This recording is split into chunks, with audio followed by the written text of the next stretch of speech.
Olá pessoal, tudo bem? Então falaremos brevemente sobre a dissolução do casamento através do divórcio, que é o fim ao casamento. Pode ocorrer de duas formas, de forma consensual ou litigiosa. A forma consensual, ela se subdivide em duas modalidades, extrajudicial e judicial. A extrajudicial é para aqueles casais que não possuem filhos menores ou incapazes ou há um nascituro, a mulher está grávida.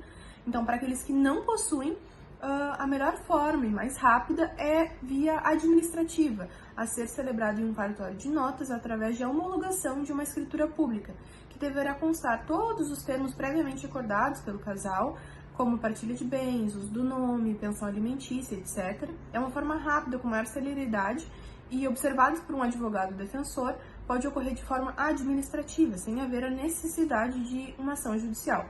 Para aqueles casais que também conseguem chegar a um consenso sobre os termos e condições do divórcio, porém possuem filhos menores ou incapazes ou há um nascituro, então a única forma que é obrigatória é a judicial, porque o juiz ele vai observar o melhor interesse da criança ou adolescente e vai decidir essas questões sobre o melhor interesse da criança. Então, também serve para aqueles casais que não possuem filhos menores, mas decidem pela via judicial, até porque a extrajudicial é facultativa, não é obrigatória.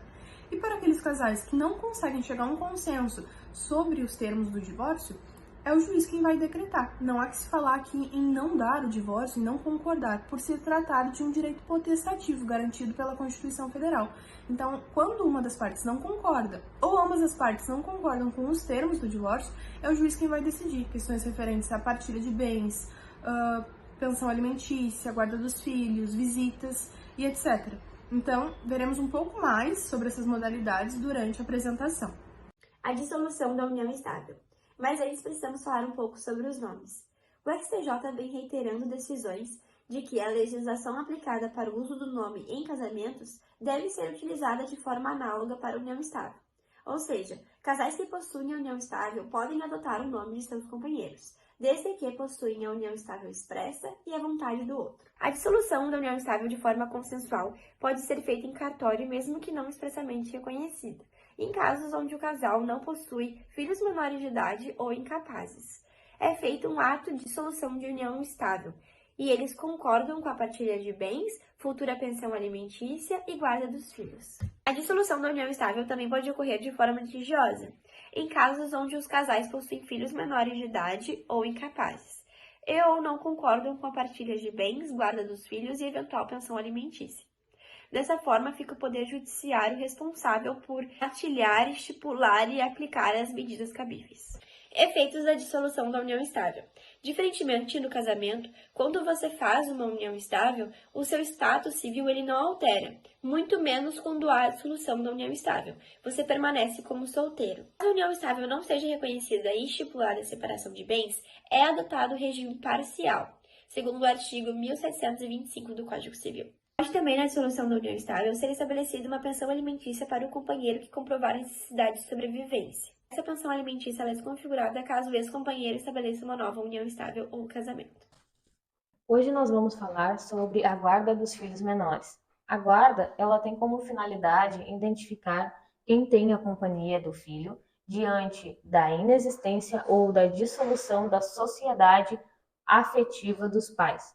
Cabe, então, aos genitores ter os filhos em sua companhia e custódia, não apenas de forma física, mas de forma efetiva, contendo um vínculo de afeto, amor e carinho, devendo, então, os genitores proteger fisicamente e psicologicamente os menores.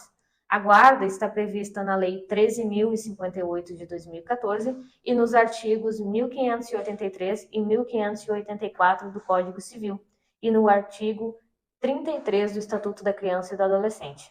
Nós temos 4 tipos de guarda, ou seja, temos 4 modalidades. A guarda compartilhada, a unilateral, a alternada e a nidal.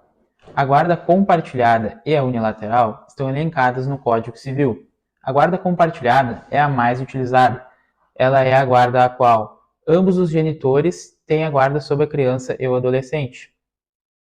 A guarda unilateral é a qual apenas um genitor tem a guarda sobre a criança e o adolescente. Porém, isso não afasta a responsabilidade do outro genitor sobre essa criança e adolescente. A alternada, ela é a qual ambos os genitores têm a guarda sobre a criança e o adolescente. Porém, a criança e o adolescente vai alternar os lares. E quando ela estiver em cada lar, o genitor vai ter a guarda sobre ela. A guarda nidal, ela acontece essa mesma alternação, só que um pouco diferente. É a criança que permanece no lar, aonde os genitores que vão fazer a alternação. Quando o genitor A estiver na residência com essa criança, o genitor A vai ter a guarda sobre essa criança. Quando o genitor B estiver nesse local com a criança, ele que vai ter a guarda sobre essa criança.